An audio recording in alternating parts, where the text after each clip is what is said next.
You're watching KRON On, streaming live from KRON 4, the Bay Area's local news station.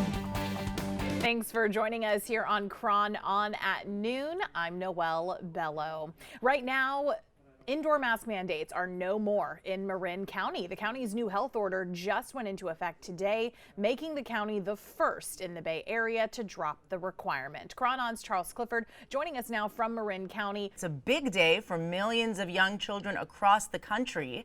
Starting today, 5 to 11-year-olds can sign up for their COVID-19 vaccine.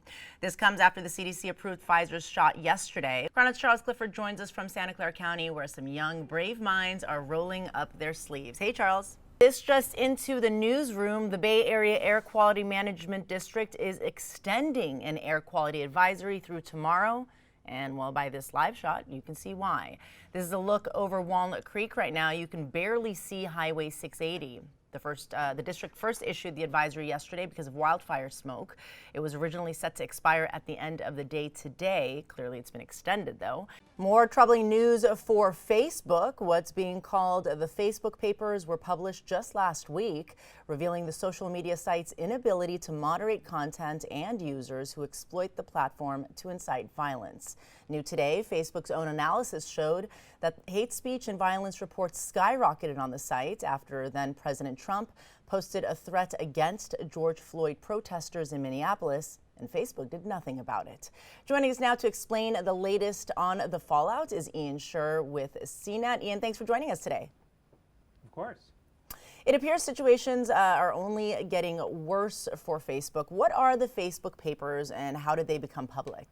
State Assemblymember David Chu is making history. He was appointed to be San Francisco's first Asian American city attorney. Assemblymember Chu joins us now.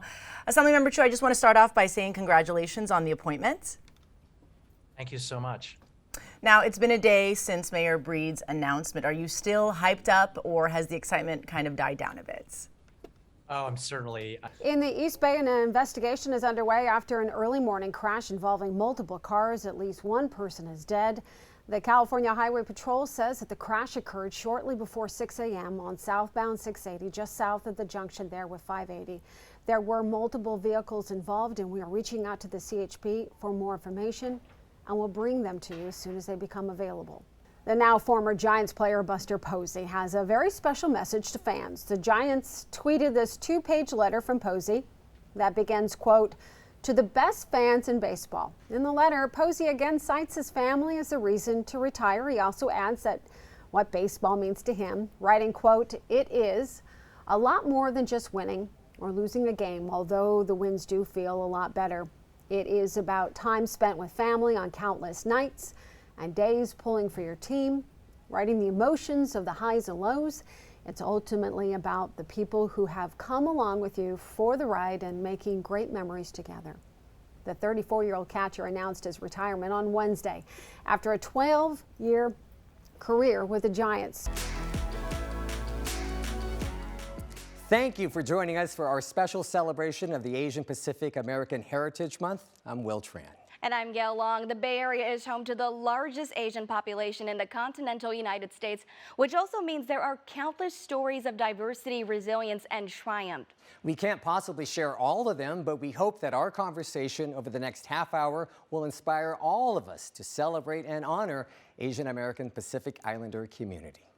May was chosen as Asian Pacific American Heritage Month to commemorate two important anniversaries: the arrival of the first Japanese immigrant in the U.S. on May 7, 1843, and the completion of the first transcontinental railroad on May 10, 1869, all made possible by the labor of thousands of Chinese workers.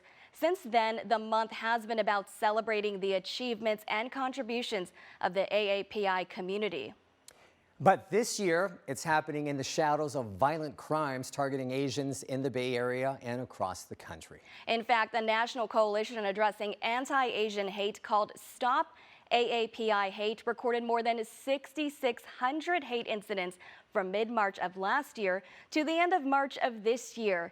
In fact, verbal harassment and name-calling took up about 65% of the incidents, shunning made up 18%, and physical assault close to 13%.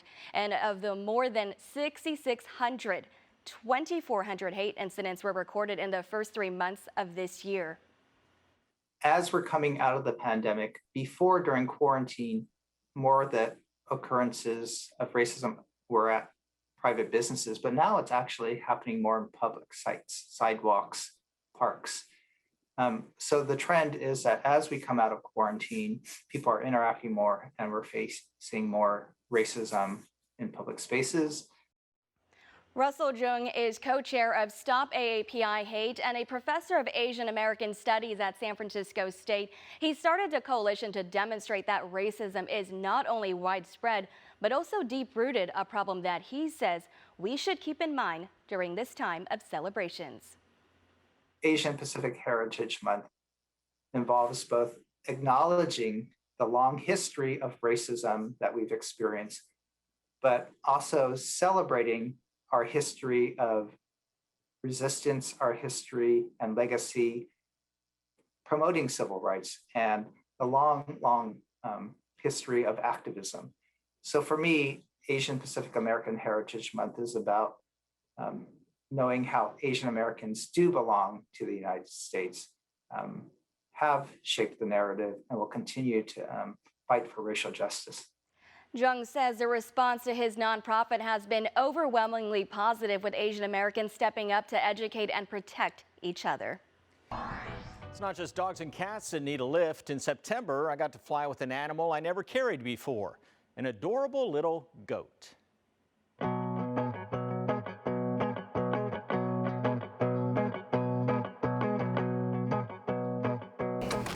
Don't jump, Patchy.